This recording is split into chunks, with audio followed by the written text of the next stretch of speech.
Hello everyone. Today we're going to introduce you our fluorescence microscope with infinity corrected optics, which could be operated in a flexible configuration. Today our focus will be the structure and its performance. There has been some low-cost fluorescence microscopes developed by other researchers, but very few of them make use of delicate optical components, such as a commercial microscope objective lens. To provide a better image quality, we developed this small-sized and in-house designed fluorescence microscope, which could be operated in both fluorescence and bright field mode. Our microscope mainly consists of four components. The first one is the open-source single-board computer, and then the camera module, the sample stage, and the LED holder. For the camera module, it comprises 5 components. The first component is the CMOS image sensor, which is the Raspberry Pi high-quality camera. And then we have the tube lens, in which is a plano convex lens. And we have the excitation light reflector, which is a dichroic mirror, and an emission filter, which is a long-pass filter, to block the excitation light. And finally, we have the commercial objective lens to take the images of the specimen. The design of the light path is as follows. The light is emitted from the LED and reach the specimen, and then the fluorescent signal will be emitted by the specimen and enter the objective lens, and then it will go along the tube lens, and then when the light reaches the dichroic mirror, most of the excitation lights will be reflected off, and the remaining excitation light will be blocked by the emission filter, and remaining we have the signal, which will be focused on the image sensor to construct an image. And then we have the sample stage, which consists of a 3D printed polylactic acid platform, as shown in the figure in the left.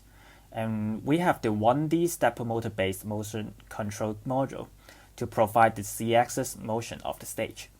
Also, we have the stepper motor driver to drive the stepper motor, which will be controlled by the Python-based pulse width modulation.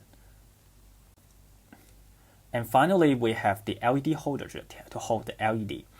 The LED holder is placed at 45 degrees with respect to the Z-axis to minimize the amounts of excitation lights from entering the camera module. The main feature of our microscope is that it could be operated in a flexible configuration. Users could choose different optical components such as dichroic mirror, long-pass filters, cameras, etc. according to the requirements and budget.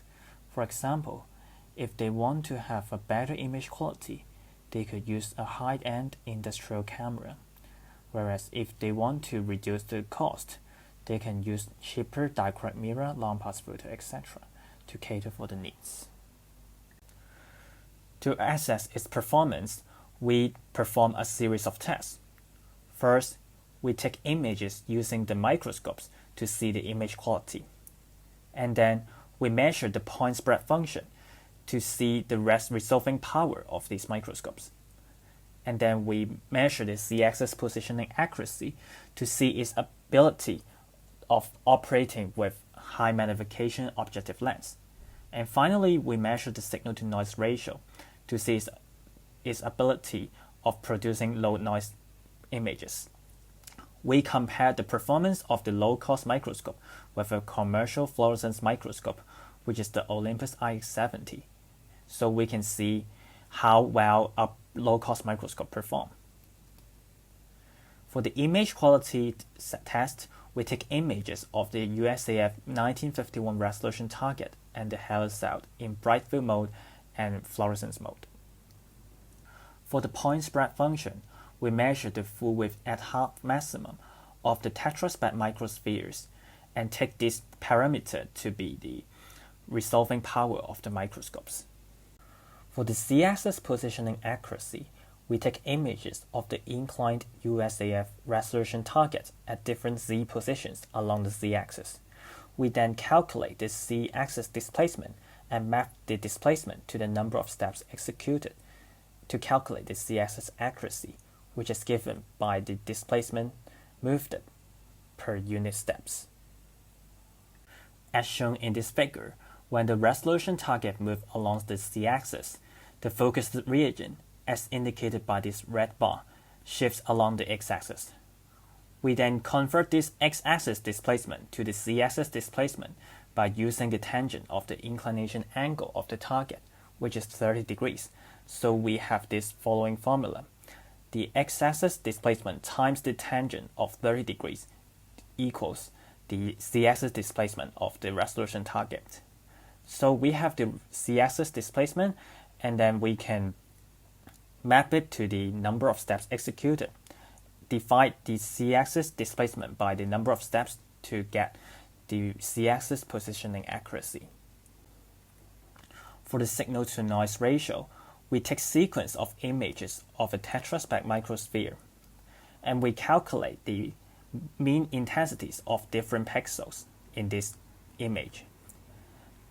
The largest mean value will be taken as the signal, and this associated standard deviation would be taken as the noise, and we calculate the signal-to-noise ratio by dividing the maximum mean value by the associated standard deviation. This is the results of the image quality assessments. As we can see in the figures, the low-cost microscope could produce very clear micrographs that we can resolve very fine details of the resolution target. Its abilities is comparable to the Olympus IX70 microscope, which means the low-cost microscope performs very well. And this is the images of the HALO cells taken in bright field mode. We can see that the image quality is about the same for the two microscopes. This is the results for the fluorescence mode, and we can see the low-cost microscope performs really well. Here are the results for the point spread function. In these assessments, we use different objective lenses with different magnifications. For our low-cost microscopes, it could achieve the best resolving limit of 0.75 micron. This is a very promising result, meaning that our microscope can perform a submicron microscopy.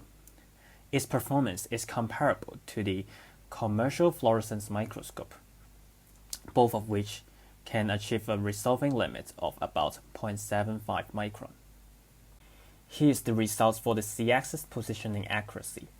After conducting the test, our microscope is found to achieve a minimum z-axis accuracy of 0.14 micron per step, which means it has the ability to operate with high magnification objective lenses, which has a narrow depth of field. For the signal-to-noise ratio, the measured SNR is 15.3 with the emission light reflector. This is also a promising result because a noise-free image usually have SNR higher than 50, which means our microscope is capable of producing low noise images.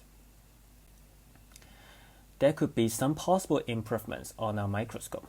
First, we could add wireless communication module for RT-based microscope to make it more versatile. Also, we can add an in-house designed mechanical vibration control system to increase its stability in the operation with the high magnification objective lenses. Also, to enhance the automation of the imaging process, we can add autofocusing and also the motorized XY stage. Finally, there's a potential for this low-cost fluorescence microscope to convert into a confocal microscope to make it become a more valuable tool in medical diagnosis. This is the end of our presentation. Thank you, and please raise your questions. We will be happy to answer them.